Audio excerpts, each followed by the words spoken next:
আসসালামু আলাইকুম। এটেন বাংলা সংবাদে সবাইকে স্বাগত জানাচ্ছি আমি অনামিকা হাসান পুনম। নির্বাচন কমিশনের সাথে বৈঠকে বসেছে বিএনপির একটি প্রতিনিধি দল। দলে আছেন স্থায়ী কমিটির সদস্য সালাউদ্দিন আহমেদ, নজরুল ইসলাম খান ও বেগম সেলিমা রহমান। জাতীয় সংসদ নির্বাচনের প্রস্তুতি সম্পর্কে জানতে নির্বাচন কমিশনের সঙ্গে বৈঠকে বসেছেন তারা। প্রধান নির্বাচন কমিশনার এএমএম নাসির উদ্দিন সহ সব নির্বাচন কমিশনার বৈঠকে উপস্থিত রয়েছেন। এর আগে বিকেল 3:30টায় বিএনপি স্থায়ী কমিটির সদস্য নজরুল ইসলাম খানের নেতৃত্বে 3 সদস্যের প্রতিনিধি দল আগারগাঁও নির্বাচন ভবনে যান। এদিকে দেশের উদ্ভূত পরিস্থিতি নিয়ে আগামীকাল প্রধান উপদেষ্টা ডক্টর মোহাম্মদ ইউনূসের সঙ্গে বৈঠকে বসবে বিএনপি। ওই দিন সন্ধ্যায় প্রধান উপদেষ্টার সরকারি বাসভবনে যমুনায় এই বৈঠক হওয়ার কথা রয়েছে। রাজনীতির কাছে নির্বাচন কমিশনকে সঁপে দেওয়ার কারণে দেশের নির্বাচন ব্যবস্থা ভেঙে পড়েছে বলে মন্তব্য করেছেন প্রধান নির্বাচন কমিশনার এএমএম নাসির উদ্দিন। তিনি বলেন, রাজনীতিকরণ বন্ধ করতে না পারলে এই সংকট কাটবে না। Reporters forum for election and democracy অনুষ্ঠানে অবাধ ও সুষ্ঠু নির্বাচনের প্রতিশ্রুতি দিয়ে সিএসি বলেন, পুরনো ইতিহাসের পুনরাবৃত্তি যাতে না হয় সেজন্য রাজনৈতিক নিয়ন্ত্রণ থেকে বেরিয়ে আসতে হবে। ফ্রি ফেয়ার ইলেকশন আশা করি এটার জন্য তো আমরা প্রতিশ্রুতিবদ্ধ। সবাই যদি সর্বস্তরের লোকজনের যদি সহযোগিতা পাই, ইনশাল্লাহ আমরা যে কমিটমেন্ট জাতিকে দিয়েছি সেটার জন্য আমরা কাজ করছি।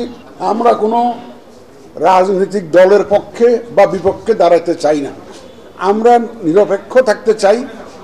আপনারা আমাদেরকে সাহায্য করবেন।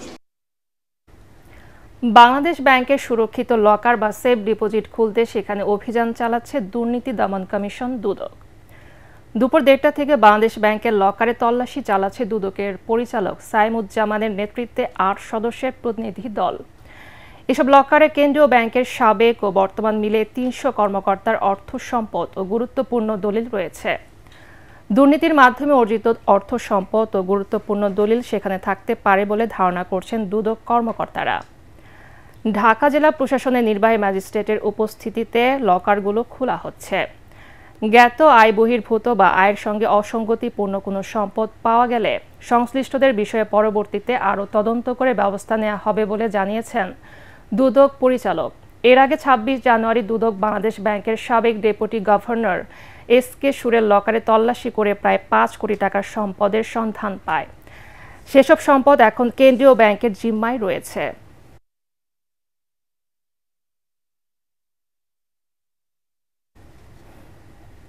যৌথ বাহিনীর অপারেশন ডেভিল হান্ট ও জেলা পুলিশের অভিযানে গাজীপুরের 5 থানায় 40 জন ও মহানগরের 8টি থানায় 42 জন সহ মোট 82 জনকে আটক করা হয়েছে।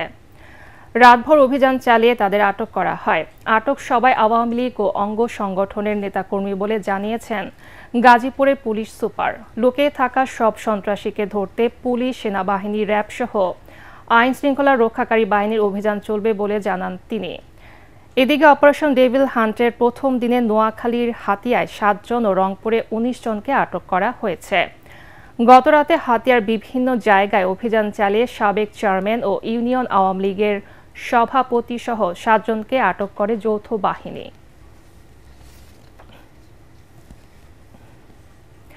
7 কার্যদিবসের মধ্যে 4 দফা দাবি বাস্তবায়ন না করায় আবারও শাহবাগে অবস্থান নিয়ে বিক্ষোভ করছেন মেডিকেল অ্যাসিস্ট্যান্ট ট্রেনিং স্কুল ম্যাটসের শিক্ষার্থীরা।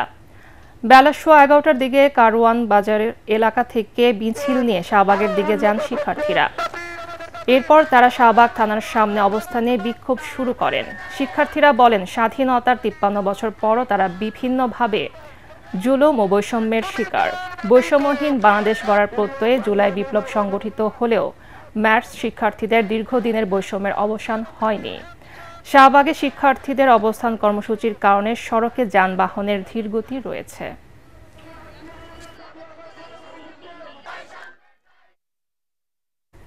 পরবর্তী সংবাদ দেখার আমন্ত্রণ জানিয়ে এখনকার মতো শেষ করছি। এটেন বাংলা সংবাদ ইউটিউবে দেখতে ব্রাউজ করুন youtube/ATN বাংলা নিউজ। ধন্যবাদ সবাইকে।